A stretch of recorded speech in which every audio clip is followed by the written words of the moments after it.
Hey Copper Nerds, this Druid Halfpenny was completely covered in glue residue and crap yesterday. After a few hours in acetone, all of that is gone, and what's left behind is shockingly nice. Let's take a look at it.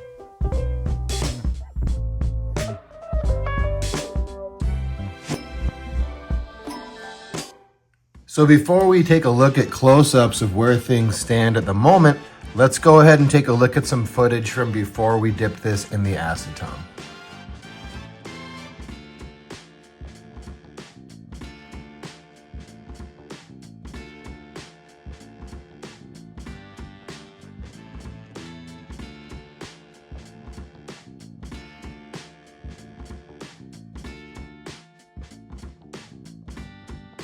As for what I'm going to do about all that glue and tape residue, well, I got this thing for 10 bucks, and it's unlikely to have any adverse effects of an acetone soak. So let's soak this one in acetone, and then we'll check on it every now and again and forget about it until it's ready to come out. So that acetone soak was all of a couple of hours, and what I see left behind is quite interesting. The areas that didn't have a glue residue, of course, those show some toning because those areas have been exposed to the elements.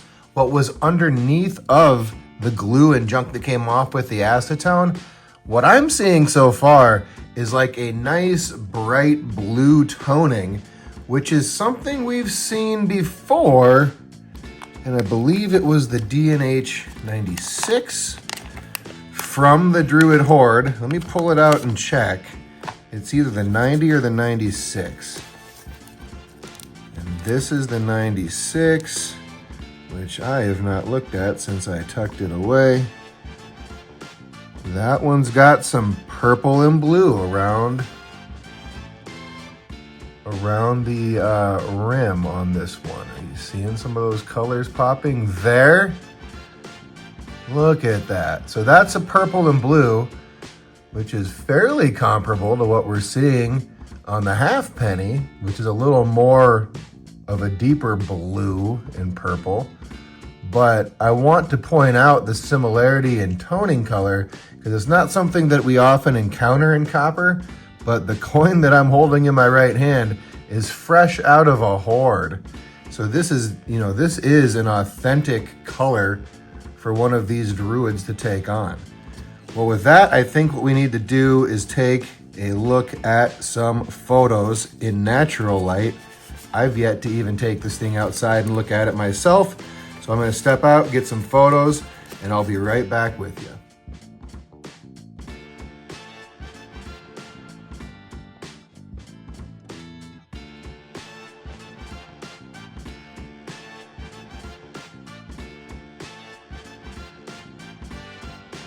Guys, this is absolutely wild. It looks terrible in natural light. When we were inside there, we were getting all kinds of blues and purples. Out here in the bright sunlight, it looks awful. That's unexpected. You guys are as surprised as I am. I think we're gonna go back inside and take another look and try and figure out what's happening, but those colors just simply don't exist out here. That is not what I was expecting, but it's interesting. Again, this was a $10 experiment. I'm not going to get too fired up about it, but hilariously, I made the thumbnail for the previous video and this one based on the natural light that the indoor light that I was looking at this under last night. So excited for the natural light to see those colors pop, and they're just flat not there. So let's run back inside and I'll see if I can capture.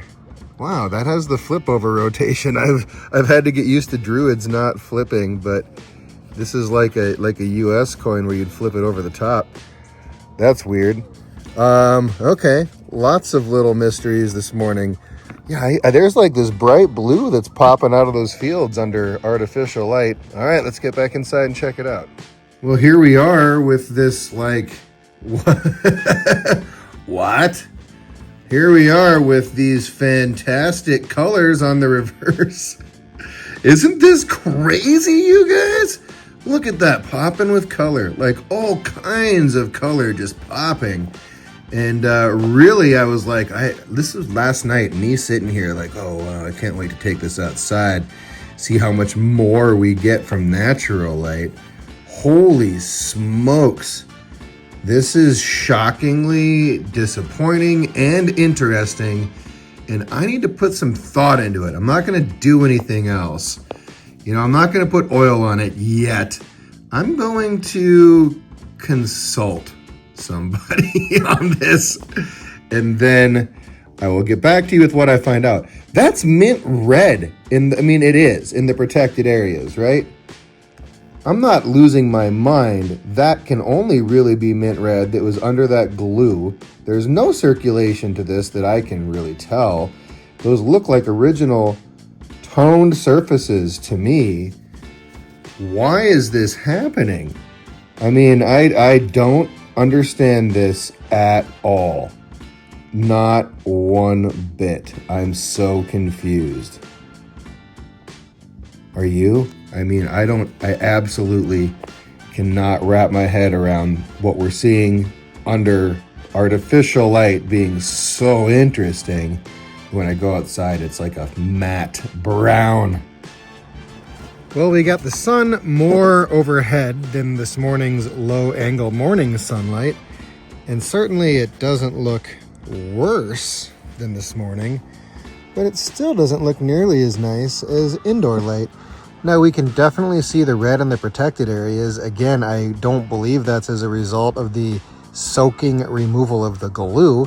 I expect that red has been covered up since it was new. Again, where the high points are darker and the protected areas are still red. That's my best assumption. And then we can see some of the blue and purple in the fields there.